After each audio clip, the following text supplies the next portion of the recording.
My name's Carrie, and if you're expecting a fairy tale, you might want to look elsewhere. My life's been anything but, starting from when I was just 3.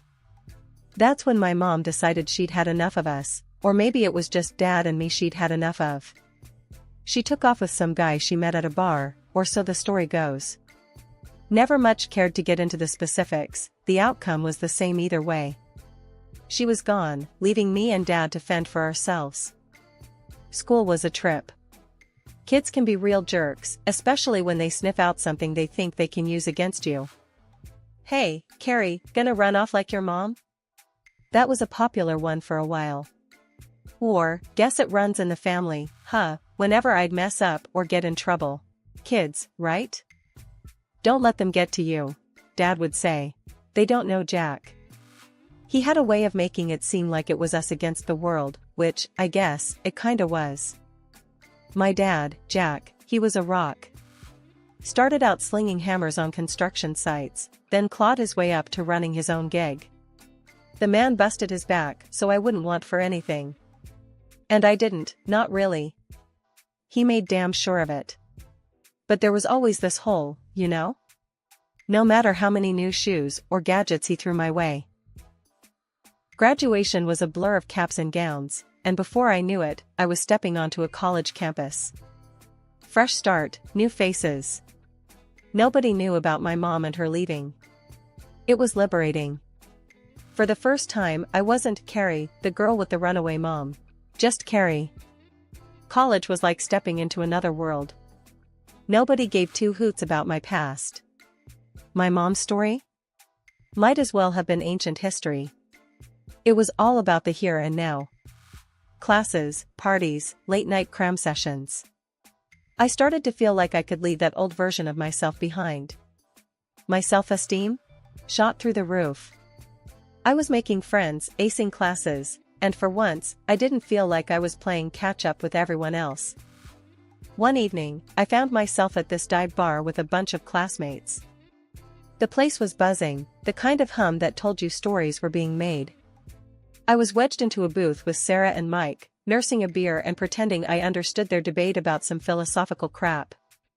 "So, Carrie," Mike slurred, turning his bleary eyes on me. "What's your story?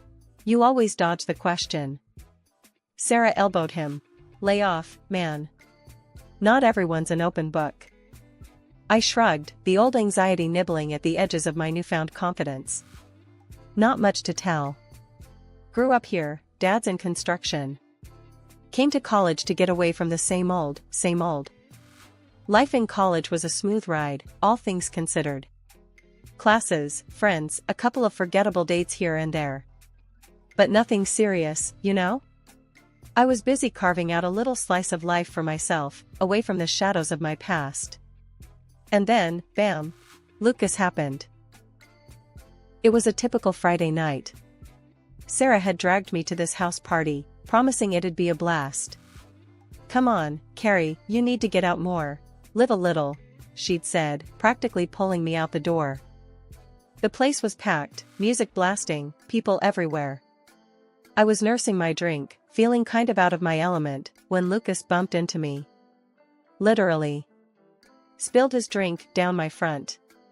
"Shit, I'm so sorry," he blurted, eyes wide, a look of genuine horror on his face.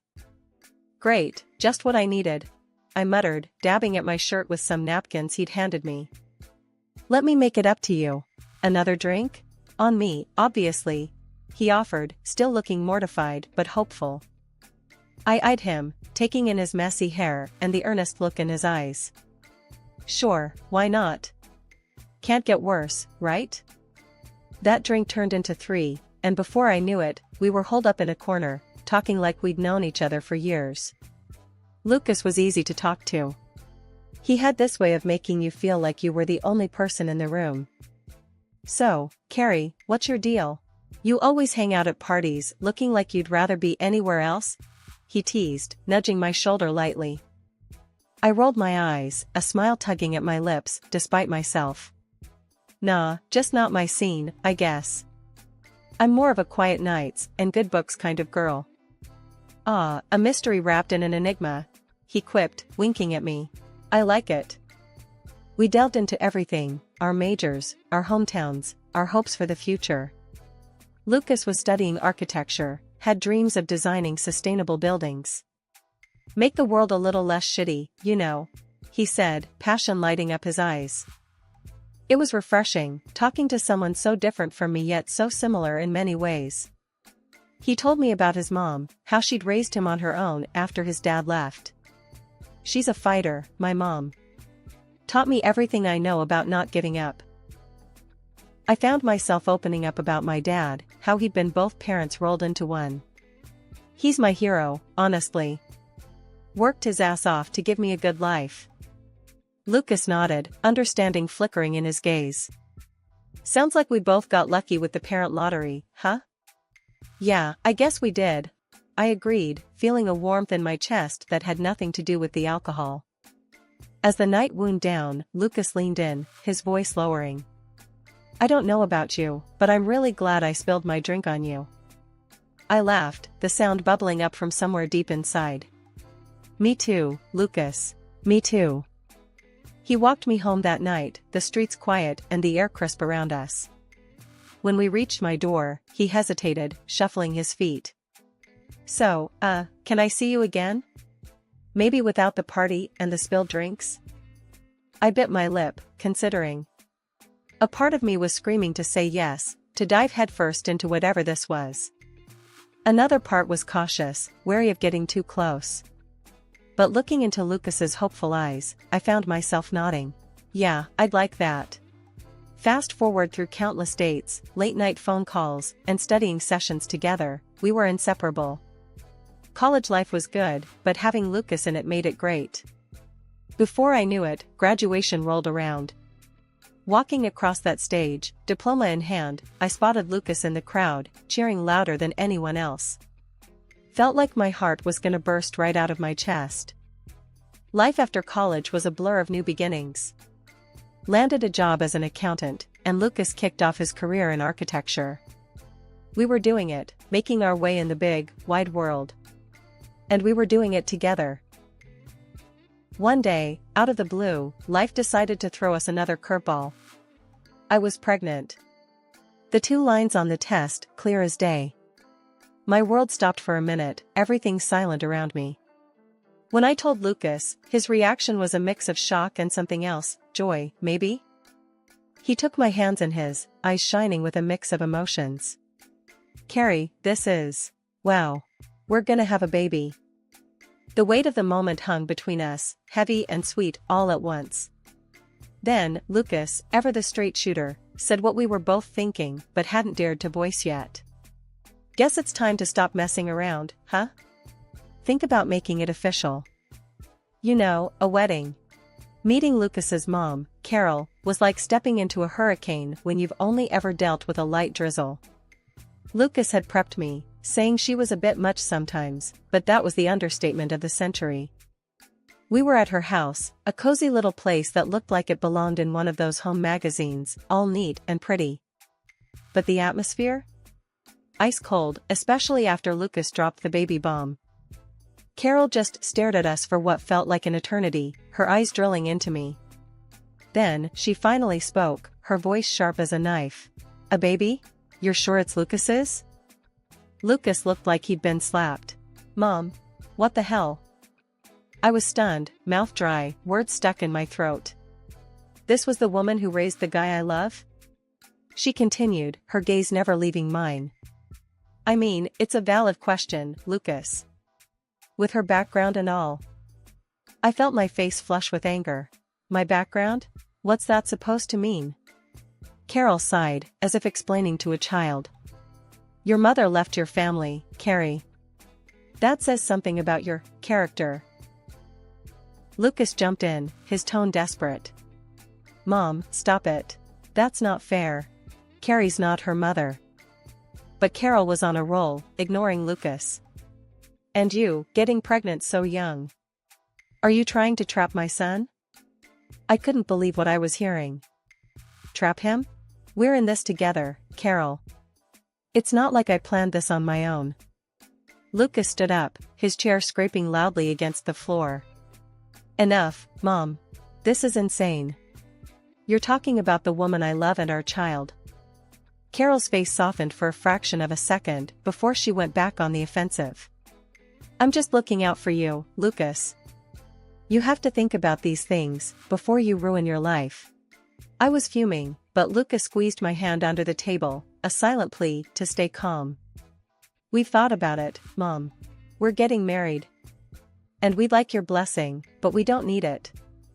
Carol scoffed, shaking her head. Marriage. Your kids playing at being adults. Fine, do what you want. But don't expect me to be happy about it.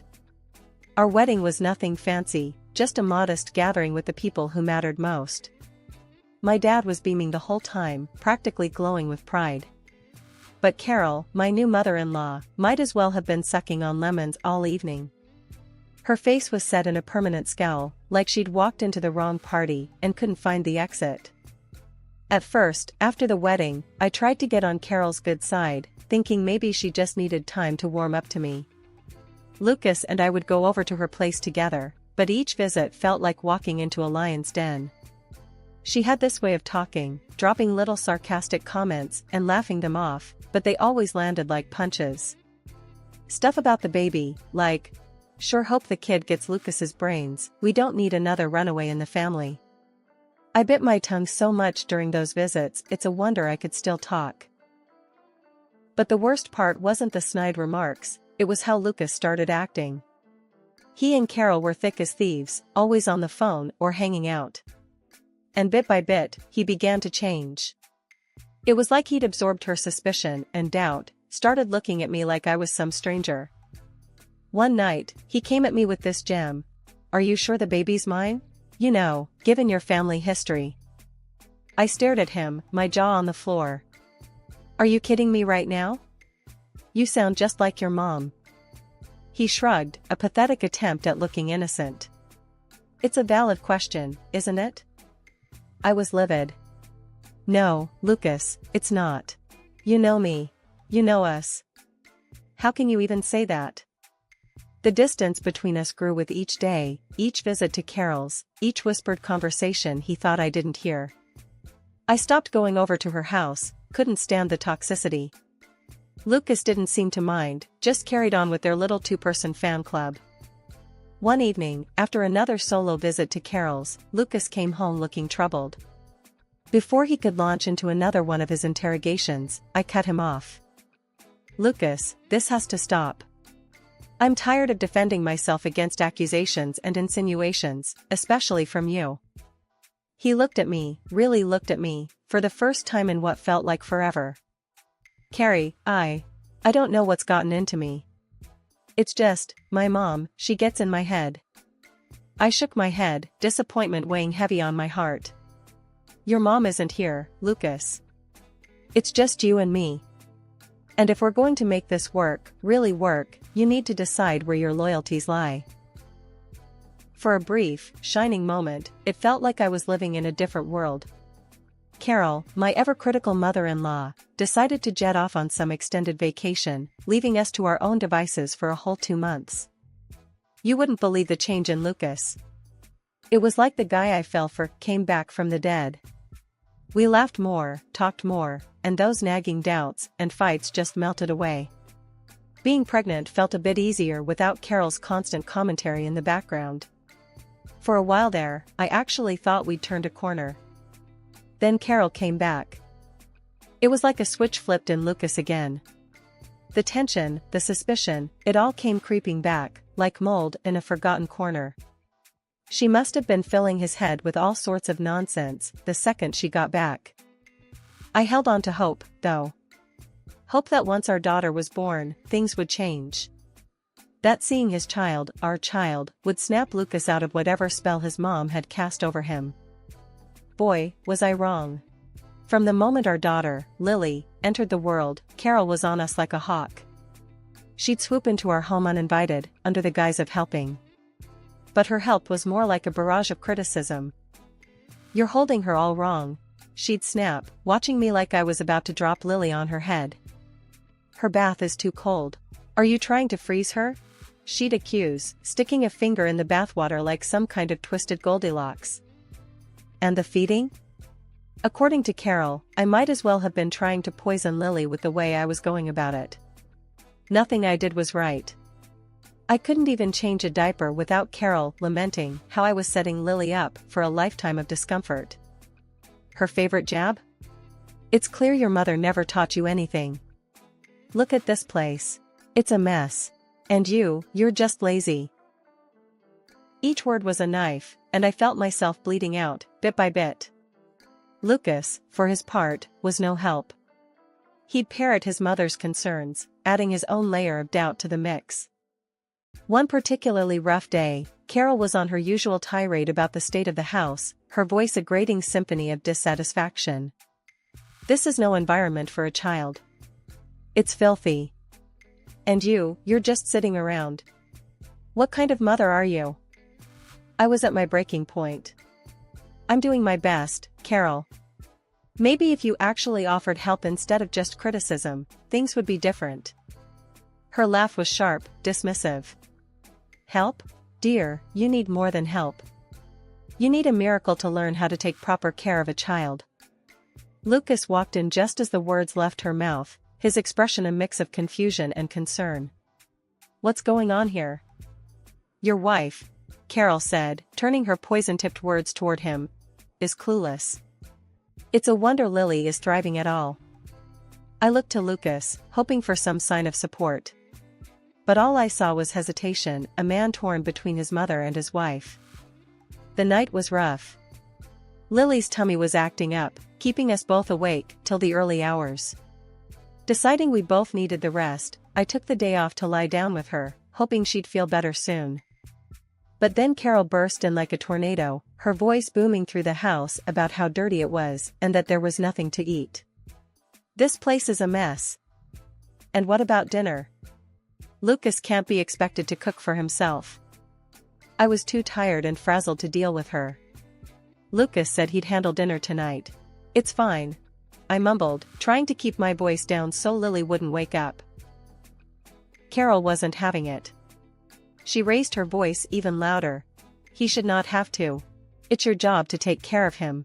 Get up and start cooking. Ignoring her, I went back to the bedroom, hoping she'd get the hint and leave. But no, Carol followed, ranting right into the bedroom about how I was failing as a wife and mother. Fearful her yelling would disturb Lily, I got up, gently took Carol by the arm, and led her towards the door. Please, just stop. You're going to wake her, I pleaded quietly. That's when she started screaming. Are you kicking me out? How dare you lay your hands on me? Lucas came home right at that moment. Seeing me with my hand on his mother, he lost it. What the hell do you think you're doing to my mom? He bellowed. Before I could explain, he shoved me. I lost my balance, my head cracking against the edge of the bedside table. Everything went black. Waking up to cold water being splashed on my face was a shock. Carol and Lucas were both standing over me, looking more angry than concerned. Lily's cries filled the air, adding to the chaos. Lucas was livid. Until you prove that's my daughter, I'm not touching her. Deal with her crying. He practically threw me towards the bedroom. The room spun around me as I tried to stand, my head pounding in pain. I'd never felt so alone. My dad, the gentlest man I knew, had never so much as raised his voice at me. And here was the man I loved, the father of my child, pushing me away like I was nothing. I picked up Lily, holding her close, her cries slowly turning into whimpers. As I rocked her, the reality of what just happened hit me hard. Lucas and his mother had crossed a line I never imagined they would. The next morning, Lucas left for work as if nothing had happened, and I quickly packed my suitcase and called a taxi. The moment I stepped into Dad's house, with Lily cradled against my chest, the weight of the world seemed to crash down on me. Dad, I didn't know where else to go. I whispered, my voice breaking, feeling the tears I'd held back start to edge their way forward. He didn't say much, just took us in and held me tight, Lily squished between us. You're safe here, he murmured, his voice a steady rock in the chaos. Tell me everything. Explaining it all to Dad was like reliving a nightmare I couldn't wake up from. His face grew darker with each word, his anger palpable. "We're going to the police," he decided, his tone leaving no room for argument. "And then, we're putting an end to this." The police station was intimidating, cold, and impersonal. The officer behind the desk looked up as we approached. "Can I help you?" I took a deep breath, Dad's hand on my shoulder grounding me. "I need to report domestic violence." The officer's demeanor changed immediately, his voice softer. "Of course, ma'am. Please, come with me. We'll talk somewhere private." Sitting in that small room, with Dad by my side, I poured everything out to the officer, who listened intently, nodding encouragingly. "It's important we know everything," he assured me after I stumbled over the details, ashamed and scared. When Dad's journalist friend got in touch about the TV segment, I was hesitant. "It's a chance to tell your story, on your terms," Dad encouraged. "You could change things for others." Sitting under the harsh studio lights, facing the host, my stomach was a knot of nerves. "Many are calling you a symbol of courage," the host began. "What made you decide to speak out?" "I found strength I didn't know I had. I realized silence was another form of fear," I said, my voice steady. "I needed to fight back, not just for me, but for Lily. No one should have to go through this." The segment aired, and suddenly, my story was out there, sparking conversations, drawing support from corners I never expected. Lucas's facade crumbled under the weight of public scrutiny, his actions condemned. The court proceedings were a whirlwind. Lucas was found guilty of domestic violence, stripped of any rights to Lily. And in a twist I hadn't seen coming, they ran a DNA test. Turned out, Lily was his, no doubt about it. His baseless accusations, all for nothing. Carol didn't get off scot-free either. The judge hit her with a fine for emotional abuse. It wasn't much, but it was something, a recognition of the hell she'd put me through. After the divorce, I kept my distance from Lucas and his mom, Carol. The last thing I wanted was to hear more excuses or face their denial. But Dad, ever the protector, saw an opportunity for closure, not just for us, but publicly. He arranged for us to confront Lucas and Carol in the same TV show, after which my life changed. Sitting backstage, I felt a storm of emotions. Anger, betrayal, but underneath it all, a flicker of hope for some semblance of justice. Dad squeezed my hand, his silent way of saying, "We've got this." The host was known for not pulling punches, and as we took our seats, I could see Lucas and Carol were uneasy. The audience's murmurs grew quiet as the show began. "Today, we have a story of betrayal, courage, and the pursuit of justice," the host began, setting the stage. He turned to Lucas and Carol. "You've been accused of some serious mistreatment. How do you respond to these allegations?" Lucas stumbled over his words. I didn't realize how far things had gone. "I'm sorry." Carol tried to deflect. "We thought we were doing what was best." The host cut in. "Best? By whose standard? You pushed her to the brink." The audience's reactions ranged from disbelief to anger, their hums and murmurs filling the studio. Then, it was my turn to speak. "I don't need their apologies. What's done is done. My focus is on my daughter and giving her a life full of love and security, something they tried to take from us." Lucas looked down, unable to meet my gaze, while Carol seemed to shrink in her seat. The host nodded solemnly. "It takes incredible strength to stand in your truth. What message do you hope to send?" "That justice and kindness always win. That no one should ever feel alone or without options," I said, my voice steady. By the end of the show, Lucas and Carol had publicly apologized, but their words felt hollow. I wasn't looking for their remorse, I was looking for a way to move forward, to show Lily the strength of standing up for oneself. Leaving the studio, Dad put an arm around me. "You were amazing out there. Lily's going to grow up knowing how strong her mom is." And he was right. As I looked down at Lily, sleeping peacefully in my arms, I knew our future was bright. Together, with my dad's unwavering support, we'd build a life defined by love, resilience, and the belief that after every storm, there comes a new dawn.